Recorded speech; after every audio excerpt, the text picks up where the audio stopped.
First, I think this shirt makes me look like I'm about to go ride a horse. And second, I wonder if the Warrior fans are panicking right now after that loss last night.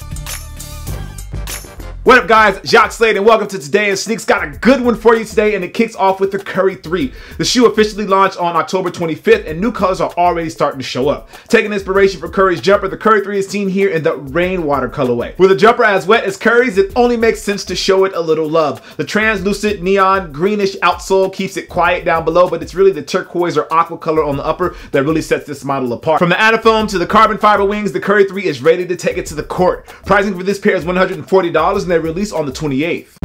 Keeping that water theme going, Nike is dropping a new version of the Lunarepic Flyknit. It isn't a new version of the shoe per se, but more like an updated version. Dubbed the Lunarepic Flyknit Shield, the model stays true to everything about the original version with the exception of the upper, which now has an all-weather construction. If you're a runner, the weather doesn't really stop the grind when it comes to logging those miles, and this updated Lunarepic Flyknit should go over well, especially if you like running on Lunar and the feel of that Flyknit on your foot. You can look for these to release on November 3rd for $200.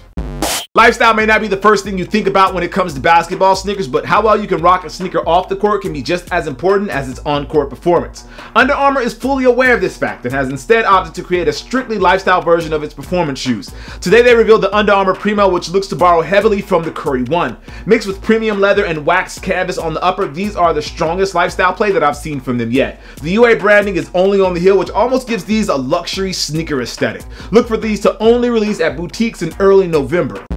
Halloween editions of sneakers used to be ghouls and ghosts and black and orange colorways, but the brands are finally realizing that we're kind of cool on that look. Adidas basketball is hip to the trend, and for the Halloween version of the D-Roll 7, they go with a tech blue and ice blue. Tech blue is what they use on the premium knit upper, and ice blue is used as the accent color. As most of you know, this has a full-length boost midsole, which is excellent cushioning, and that translucent outsole is the cherry on top. I'm really starting to like the look of the D-Roll 7, the more colorways that I see of this shoe. Pricing on this pair is $140, and they're expected to arrive in the near future.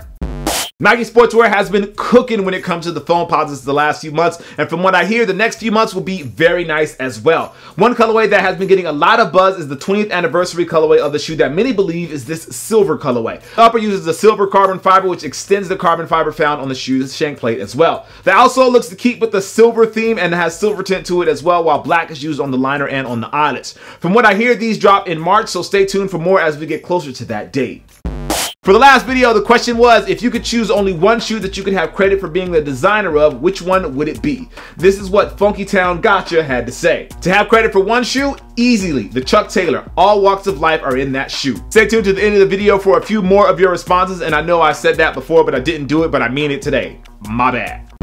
Today's audience question of the video comes from Makai Terry, and the question is, if you could have your own collab, what brand would you choose to collab with, and what would your theme be? That's a good question. There's so many different brands that I want to work with, but I'm gonna go with Jordan and go with the Jordan 1 and just create a really dope version of the Jordan 1 based on maybe like his golf, because I like golf. Maybe like the golf Jordan 1, not a golf shoe, but just based on golf. That's what I'm rocking today. It is this shoe. This is the Jordan Future. I love this shoe. This is the premium version of the shoe with the leather upper, and it also has a gum outsole, which you guys know I like a ton. So yeah, that's what I'm rocking today. Anyway, if you haven't already, make sure you follow me over Twitter, Instagram, and Snapchat, especially Snapchat. I'm doing this whole basketball NBA thing over there, so make sure you check that out. If you haven't already, make sure you like, favorite, and subscribe. As always, I am your host, Jacques Slade. This is Today in Sneaks, and I appreciate you. I'll see you soon.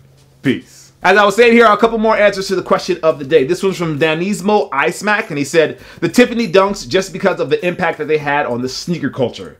Josh Walker said, I would choose the Kobe signature line because everyone likes Kobe and they drop a ton of cool colorways. James Weiss said, I'll go with the Jordan 3 because it's the shoe that kept MJ with Nike.